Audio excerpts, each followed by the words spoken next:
वडगावमध्ये विदेशी दारू वाहतूक प्रकरणी एकावर कारवाई।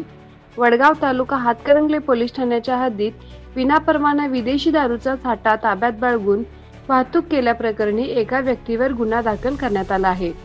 पोलीस तपास पथकाने रिक्षातून नेली जात असलेली विदेशी दारू जप्त करून पुढील कार्यवाही सुरू केली आहे। या माहितीनुसार दिनांक 17 नोव्हेंबर 2025 रोजी सायंकाळी 8च्या सुमारास वडगाव ते हातकणंगले रोडवरील शिवनेरी धाबा परिसरात ही कारवाई करण्यात आली।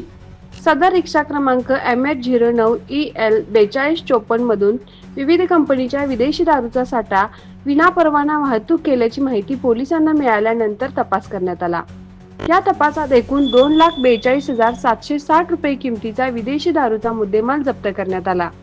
आरोपी व्यक्तीकडे दारू बाळगण्याचा व वाहतूक करण्याचा कोणताही वैध परवाना नसल्याचे पोलिसांनी स्पष्ट केले आहे। या प्रकरणी महाराष्ट्र दारूबंदी कायदा अन्वये गुन्हा दाखल करण्यात आला असून प्रकरणाचा तपास पोलीस उपनिरीक्षक डिगोळे यांच्या मार्गदर्शनाखाली सुरू आहे।